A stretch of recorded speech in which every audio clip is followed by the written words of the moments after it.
বিসমিল্লাহির রহমানির রহিম। তোমাদের সূচক এবং লগারিদম যে চ্যাপ্টারটা আছে ওই চ্যাপ্টারের মধ্যে একদম সিম্পল একটা জিনিস হচ্ছে সূচকের শর্ত। অনেকে বুঝতে পারে না যে আসলে সূচকের শর্ত বা অনেকে খেয়ালও করে না। কিন্তু এটা খুবই একটা ইম্পর্টেন্ট জিনিস। এটা এখন আমি দেখতেছি ইদানিং এর মধ্যে বিভিন্ন বোর্ডের মধ্যে আসে এবং এইটা ৪৭ বিসিএস এর মধ্যে এই ধরনের প্রশ্ন আসছে আরকি। তো আমরা তো সূচকের যে সূত্রগুলি আছে সেই সূত্রগুলি কি যে A to the power X আর B to the power X যদি হয় মানে ঘাত যদি একই রকম হয় তাহলে বেস দুইটা কি হবে সমান হবে। আবার বেস যদি সমান হয় তাহলে ঘাত দুইটা কি হবে পরস্পর সমান হবে। ঠিক আছে, এটা একদম সূচকের নর্মাল বেসিক বা নর্মাল সূত্র তুমি বলতে পারো। ঠিক আছে, এখন এইগুলির জন্য কিছু শর্ত দেয়া আছে। এই শর্তগুলি মানে কিভাবে কাজ করে? ধরো আমি এখন কিছু উদাহরণ দেই তোমাকে, তাহলে তুমি বুঝতে পারবে যে এই বেসটা যেটা, বেসটা 0 থেকে বড় হওয়া লাগবে। এই বেসটা 1 এর সমান হতে পারবে না। আরো ১ টা ২ টা শর্ত আছে। আমরা এই ২ টা শর্ত নিয়ে আজকে কথা বলি। ধরো আমি এখানে লিখলাম 4 = 4। এটা লিখা যায় কারণ বাম পক্ষ ডান পক্ষ সমান। এখন 4 কে আমি কিভাবে লিখতে পারি?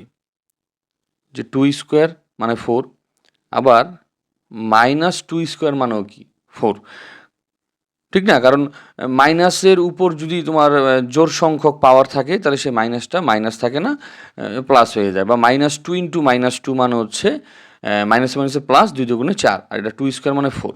এখন তুমি একটু খেয়াল করো, এখানে বেজের পাওয়ারটা কিন্তু সমান, দুইটারই সমান। তাহলে কি হওয়ার কথা? 2 = -2 হওয়ার কথা। কিন্তু এটা তো জীবনে সম্ভব না, ঠিক না? তার মানে তুমি সূচকের নিয়মে একটা অঙ্ক করলা, ফিনিশিংয়ে আসলা, যে জায়গায় 2 আর -2 সমান বলতেছে।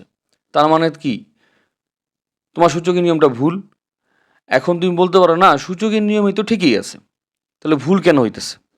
কারণ আমরা শর্তটা মেইনটেইন করি নাই। কিভাবে? খেয়াল করো। এখানে আমার শর্ত হচ্ছে যে এই যে বেসটা আছে, এই যে বেস, এই বেসটা কি হবে? 0 থেকে বড় হওয়া লাগবে। কিন্তু এখানে আমি বেসটা কি দিছি? একটা প্লাস মানে সে 0 থেকে বড়, আরেকটা কি -2 সে 0 থেকে ছোট। তার মানে এই যে এই জিনিসটা, এইটা সূচকের নিয়ম মানে নাই। তার মানে এই অঙ্কটা এই শুরু থেকে এই পর্যন্ত যে লজিকটা আমি সূচকের মাধ্যমে করলাম সেটা ভুল। কারণ বেস কখনোই 0-এর ছোট হতে পারে না, 0 থেকে বড় হওয়া লাগবে। ঠিক আছে? আচ্ছা। তো শর্তটা এখন তুমি বুঝতে পারলা যে আসলে কিভাবে আমি এই জিনিসটা জাস্টিফাই করলাম বা আমরা কিভাবে এটা মনে রাখতে পারি। এবার আরেকটা হচ্ছে, ধরো আমি লিখলাম যে 1 = 1। এখন 1 এর পাওয়ার যদি আমি 100 দেই তাহলে কিসে 1? তা 1 কে 1 টু দি পাওয়ার 100 লেখা যায়। আবার ঠিক একইভাবে এইখানে 1 এর পাওয়ার যদি আমি বলি 50, 1 এর পাওয়ার যাই দেও না কেন সেটা 1ই। তাহলে এই 1 কে আমি 1 টু দি পাওয়ার 100 লিখলাম, মানে এই 1 আর এইটাও 1, ঠিক আছে? এই 1 কে আমি 1 টু দি পাওয়ার 50 দিয়ে লিখলাম। তার মানে কি এইটাও কি এখন 1ই। তাহলে বাম আর ডান পাশ কি এখনও সমান। এখন খেয়াল করো তো, এই বেস দুইটা কিন্তু সমান, 1 and 1। তাহলে এদের পাওয়ার কি হবে? সমান হবে। 100 = 50, এইটা কি জীবনে হওয়া সম্ভব? জীবনেও সম্ভব না। কিন্তু আমি তো সূচকীয় নিয়মে এই অঙ্কটা করলাম। তাহলে কোন জায়গায় ভুল আছে? আমার সূচকের নরমাল যে সূত্রগুলি আমরা যেভাবে জানি সেই অনুযায়ী ভুল আছে? না, শর্তে ভুল আছে। তাই শর্তটা একটু মনে রাখতে হবে। এইখানে শর্তে বলে দিছে যে বেসটা কখনোই কি হতে পারবে না? 1 হতে পারবে না। তার মানে এই যে বেসটা আমরা 1 ধরতেছি, এইটা আসলে কি আমাদের সূচকের নিয়ম বহির্ভূত।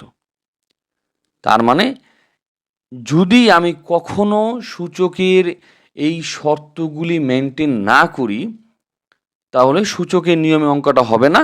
দেখলেই বোঝা যায়, কারণ 2 = -2 জীবনও হবে না, 100 = 50 এইটাও জীবনও হবে না। আশা করি তোমরা বুঝতে পারছো যে শর্তগুলি তুমি কিভাবে মনে রাখবে। একদম নরমাল লজিকের মাধ্যমে তুমি মনে রাখতে পারো যে বেস 0 থেকে বড় হবে এবং বেস কখনোই 1 এর সমান হবে না। আরও কিছু পার্টিকুলার শর্ত আছে। পার্টিকুলার ক্ষেত্রে এখানে একটা নির্দিষ্ট কিছু জিনিসের মধ্যে বুঝালাম। এই ২ টার মধ্যে আরও কিছু শর্ত আছে। জাস্ট তোমরা এই ২ টা এখন শুরু করো, বোঝার চেষ্টা করো। আ আশা করি বুঝতে পারছো। পরবর্তীতে এই সম্পর্কিত বিস্তারিত আলোচনা আসবে। তো ফি আমানিল্লাহ।